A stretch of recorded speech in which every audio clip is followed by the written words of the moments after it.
Pemirsa, Presiden Partai Keadilan Sejahtera PKS Ahmad Saihu dengan penuh percaya diri menyatakan partainya akan mengusung Anies Baswedan dan Sohibul Iman sebagai bakal calon gubernur dan wakil gubernur pada Pilkada Jakarta November mendatang.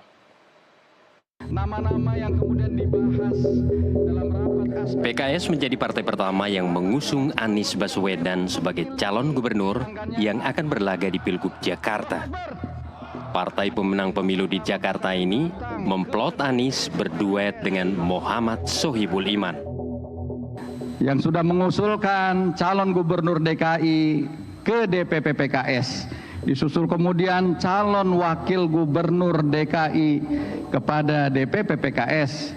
Di antaranya adalah surat itu meminta agar merestui, menyetujui dan menetapkan Bapak Anies Rashid Baswedan dan Bapak Muhammad Sohibul Iman sebagai calon gubernur dan wakil gubernur daerah khusus Jakarta.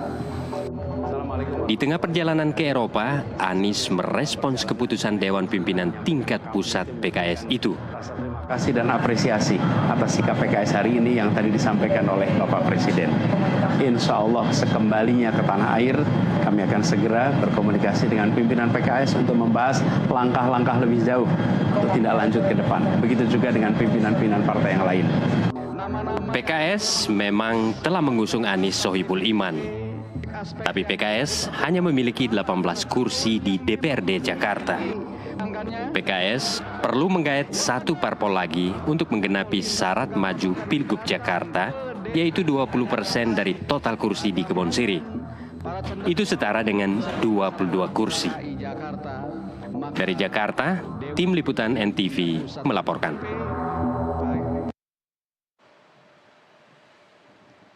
Pemirsa, PKS dengan sangat percaya diri mencalonkan kadernya Sohibul Iman menjadi cawagup untuk mendampingi Anies Baswedan di Pilkada Jakarta mendatang.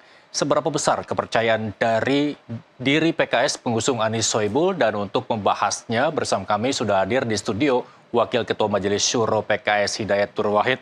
Pak Hidayat Nur Wahid, terima kasih telah bergabung di NTV Election.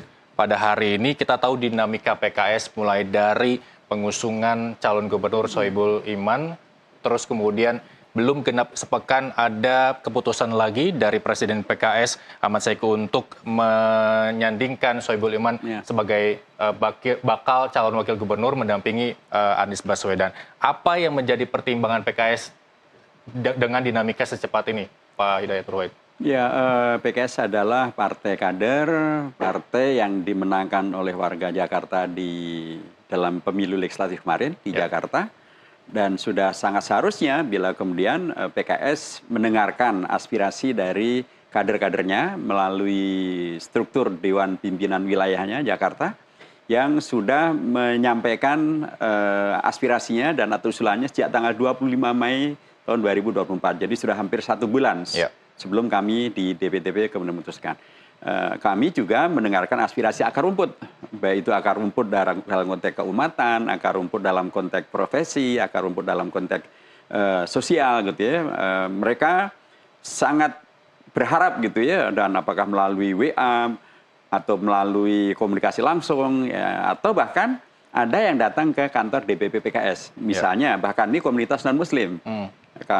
Para pendeta yang terhimpun dalam HGI, Himpunan Warga Gereja Indonesia, di bawah pimpinan salah satu di antaranya adalah Pendeta Sefat Supit. Mereka datang ke DPP PKS menyampaikan kepada Pak Saihu, Presiden PKS, agar PKS mengajukan ataupun mencalonkan kembali Pak Anies sebagai calon gubernur. Dan mereka juga nantinya setuju dengan apa yang diputuskan oleh PKS untuk menjadikan Pak Sohibul Iman sebagai wakil gubernur. Nah, jadi PKS sebagai partai politik yang dimenangkan oleh warga Jakarta mendengarkan aspirasi dari akar rumputnya, dari para kadernya, dan kemudian kami DPTP PKS pada hari Kamis tanggal 20 Juni yang lalu, kami memutuskan untuk mengakomodasi dan merestui apa yang diusulkan oleh DPP PKS Jakarta, dan suara dari para kader, suara rakyat, suara warga, termasuk dari komunitas HGI tadi itu, untuk kemudian kami memutuskan. Dan memang sempat muncul agak heboh gitu ya. Awalnya disebutkan oleh Pak Mabruri bahwa Pak Sohibul Iman ada calon gubernur. ya itulah yang kemudian menghadirkan kehebohan di tingkat publik begitu ya. Tapi kami kemudian melakukan koreksi, mendudukkan masalah bahwa keputusan PKS yang final adalah calon gubernurnya adalah bukan Pak Sohibul Iman, melainkan Pak Anies Baswedan, sebagaimana disusulkan oleh DPP PKS di Jakarta dan sebagaimana disusulkan oleh akar rumput dan banyak pihak di Jakarta. Baik, terkait final keputusan PKS mengusung Anies Baswedan dan juga Sohibul Iman. Tadi kita lihat di VT bahwa Anies Baswedan juga sudah menerima informasi itu dan masih berada di Eropa sebelum akhirnya ke tanah air kembali. Dan apakah sudah ada rencana pertemuan dengan Anies Baswedan terkait tindak lanjut dari keputusan PKS ini?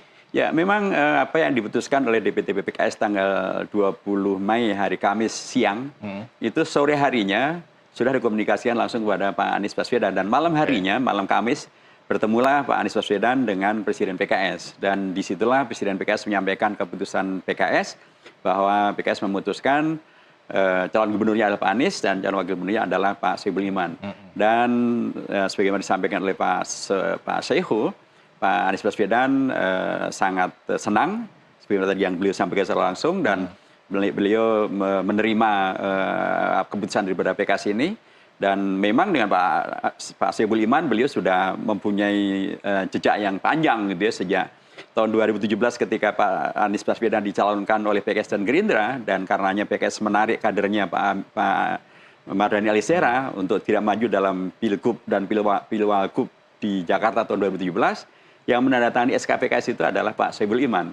Jadi memang sudah sangat lama. Dan kemudian ketika Pilpres pun kemarin Pak Sohibul Iman menjadi bagian tim 8 yang terus bersama Pak Anies. Jadi wajar kalau Pak Anies nyaman dengan Pak Sohibul Iman. Baik, kalau memang pertemuan nanti antara Anies Baswedan dan juga PKS tercipta di Jakarta begitu ya. Kalau memang Anies Baswedan terima dengan segala keputusan PKS, tapi kalau Anies Baswedan sendiri punya bargaining sendiri, apakah keputusan PKS masih bisa dirubah untuk mendapatkan win-win solution dari apa yang dimintakan oleh Anies Baswedan sebelum pendaftaran nanti Agustus? Kalau harapan kami sih win-win solution-nya adalah Pak Anies Baswedan menerima apa yang diputuskan oleh DPP PKS dan kemudian beliau mengusahakan untuk kemudian pencalonan ini bisa berjalan karena kita memang masih kurang 4 kursi. Nah, 4 kursi itu memang memerlukan koalisi dengan partai tambahan. Nah, tentu saja PKS sudah menyumbangkan 18 kursi, Pak Anies tinggal cari 4 kursi lagi. Tentu beliau dengan ketokohannya, dengan kinerjanya, track record-nya, dan juga beliau seorang yang sangat terbuka.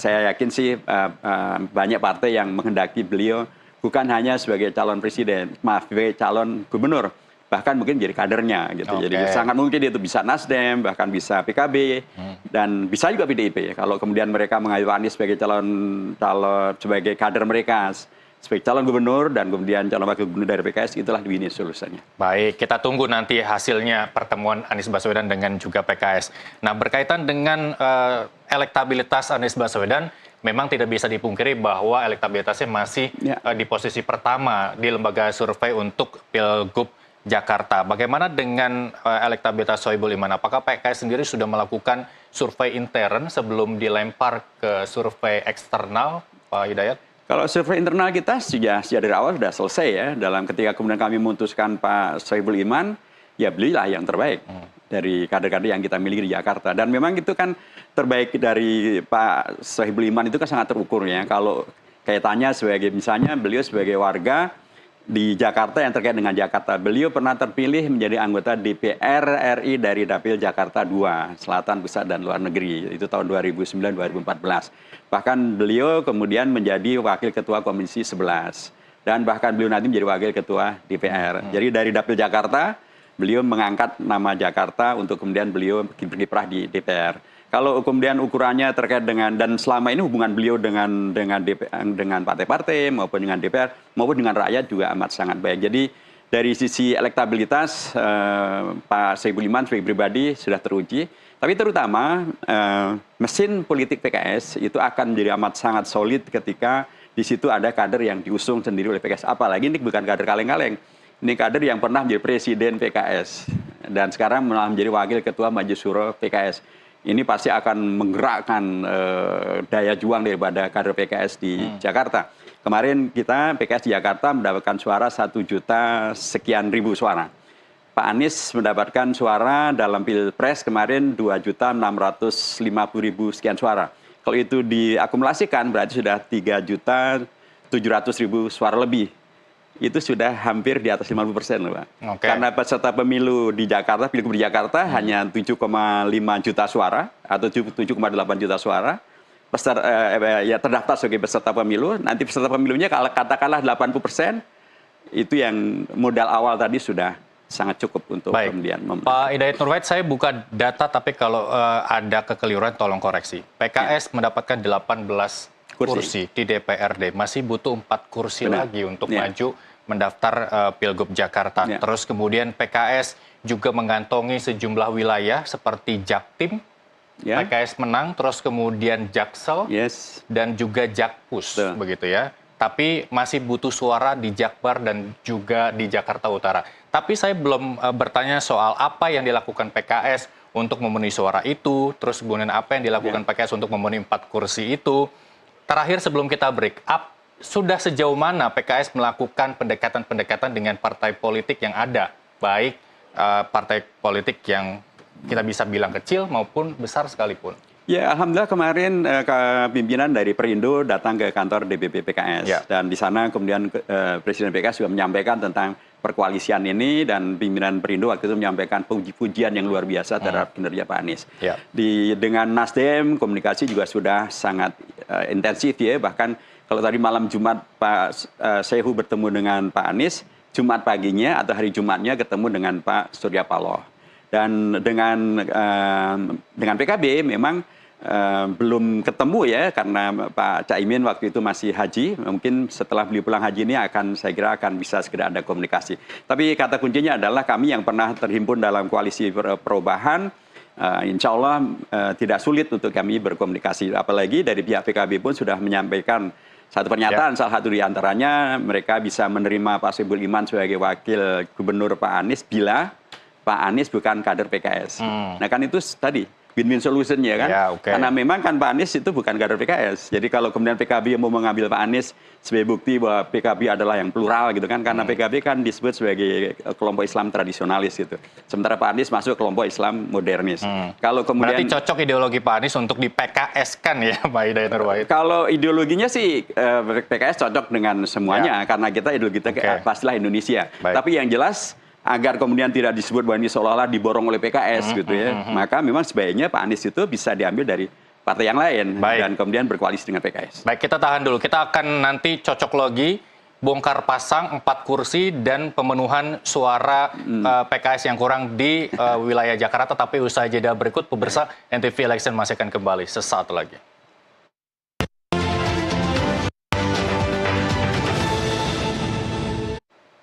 Anda kembali bersama kami di NTV Election, masih bersama Wakil Ketua Majelis Syuro PKS Hidayat Nurwahid. Pak Hidayat, kita akan hitung-hitungan. Kalau PKS masih 18 kursi, paling tidak butuh 4 kursi lagi. Tadi Anda sebut Perindo sudah sowan menyambangi PKS. Nggak sowan, jadi silaturahim. Baik, silaturahim. Paling tidak ada pembahasan-pembahasan terkait arah koalisi.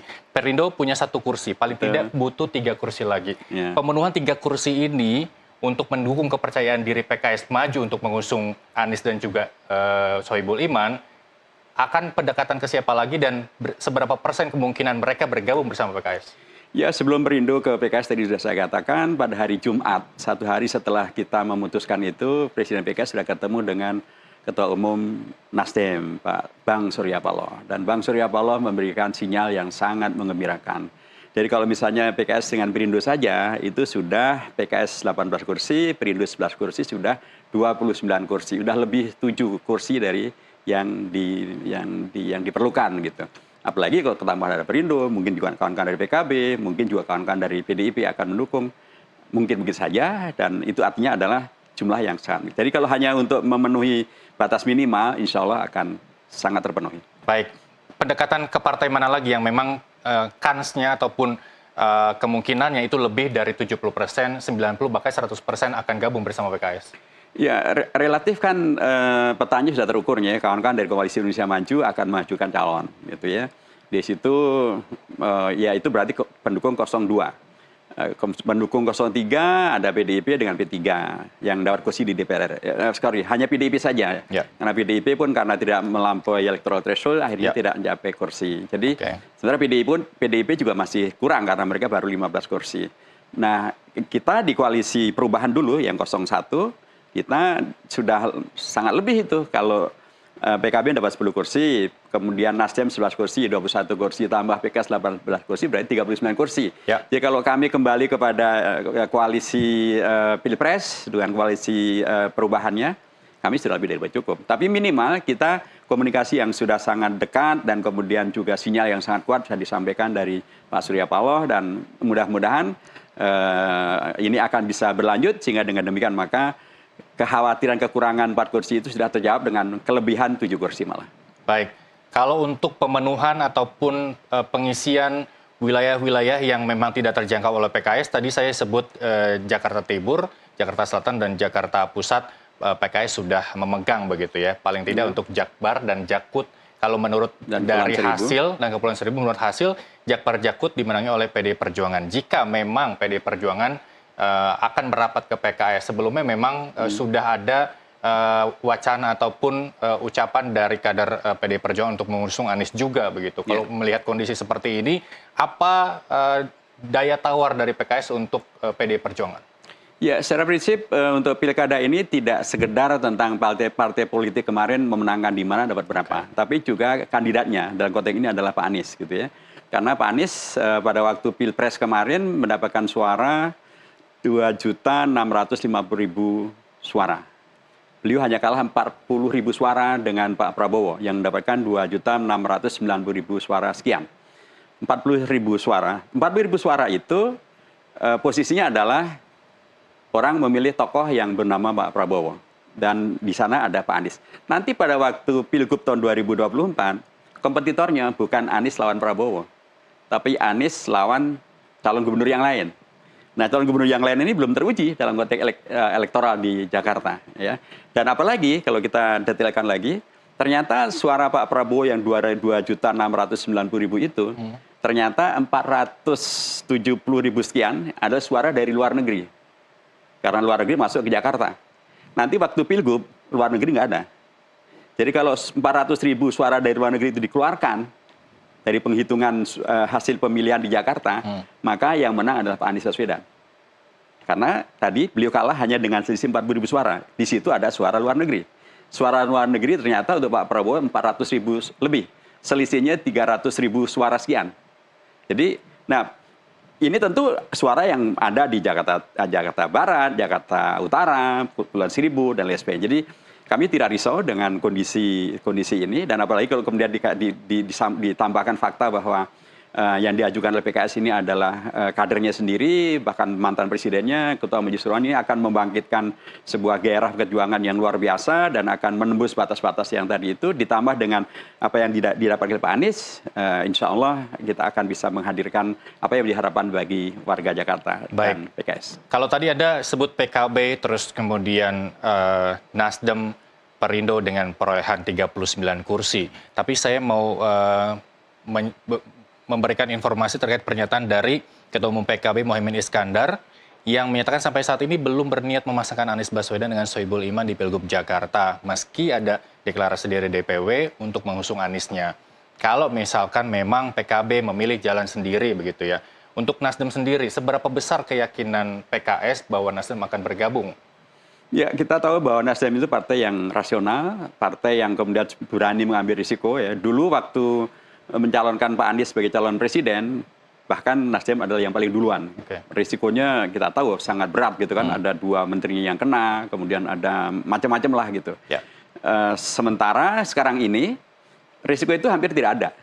Tidak ada risiko terkait dengan apapun. Sementara potensi menangnya Pak Anies sangat tinggi. Jadi rasionalitas Nasdem saya yakin beliau tidak ingin kemudian sudah kalah di Pilpres, kemudian tidak mau mengambil potensi dan kemungkinan menang pada waktu Pilgub.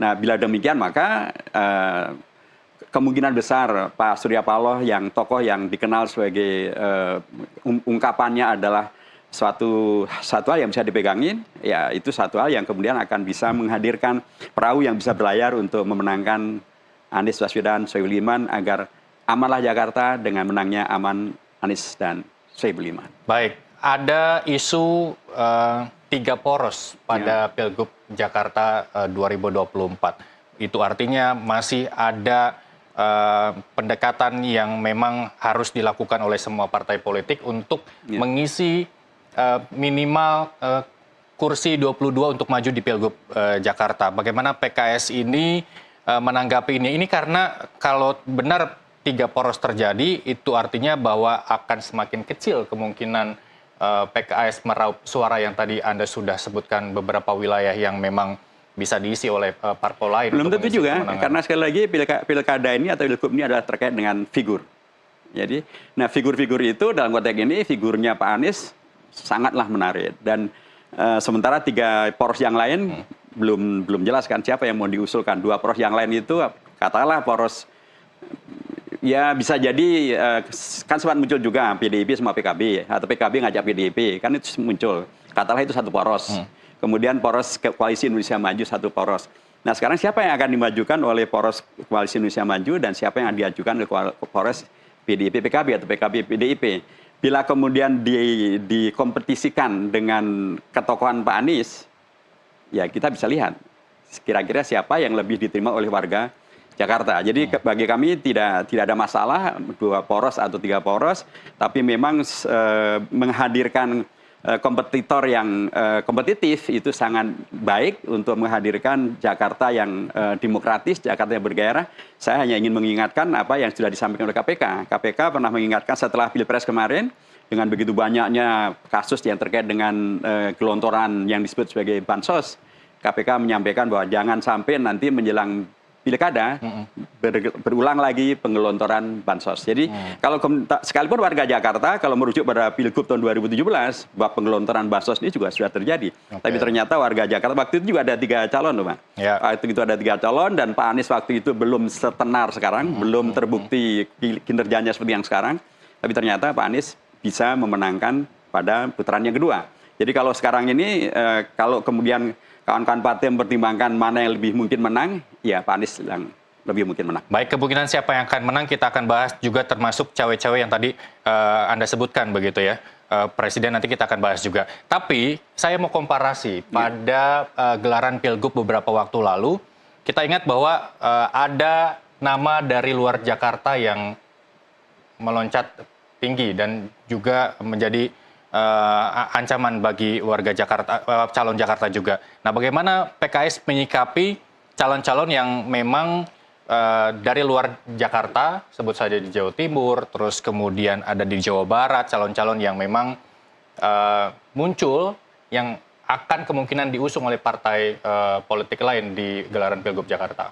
Bagus. Tadi saya katakan bahwa semakin muncul kompetitor yang kompetitif, itu semakin bagus. Dari Jawa Timur misalnya ada Bu Risma, katanya mau dibawa ke Jakarta. Dari Jawa Barat ada Pak Ridwan Kamil, katanya mau dibawa ke Jakarta. Silahkan, itu akan menghadirkan calon-calon yang berkualitas, sehingga warga Jakarta mempunyai alternatif pilihan yang juga berkualitas. Tapi warga Jakarta adalah warga yang juga sangat berkualitas. Mereka juga terukur, mereka teruji, dan karenanya saya yakin mereka mempunyai preferensi. Dan mereka sudah menikmati bagaimana dipimpin oleh Pak Anies selama 5 tahun.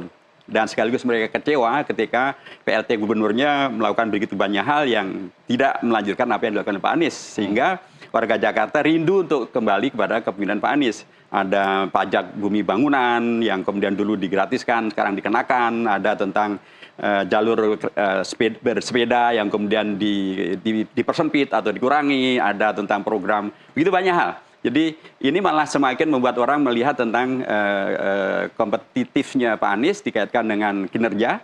Dan bila kemudian ada kompetitor dari luar Jakarta dan mereka dinilai sebagai berkompeten, silakan saja. Sehingga nanti warga Jakarta semakin akan mendapatkan alternatif untuk bisa menilai siapa yang lebih berkualitas dari calon-calon yang ada. Baik, sebelum pertanyaan terakhir, saya mau baca beberapa waktu lalu Sekjen PKS Abu Bakar Habsyi melemparkan kritik soal klaim Presiden Jokowi melakukan cawe-cawe di politik Pilkada 2024 termasuk Jakarta. Yang dimaksud apa? Secara singkat saja sebelum saya ke pertanyaan terakhir, Pak Hidayat. Yang paling mengerti tentang maksud pernyataan beliau adalah Pak Abu Bakar Habsyi dan sebagusnya ditanyakan ke beliau saja. Baik, kemungkinan terakhir untuk gabungan-gabungan poros kemungkinan selain Nasdem dan juga PKB jika memang Pilkada 2024 akan kembali pada posisi Pilkada 2017 termasuk ada Gerindra di dalamnya?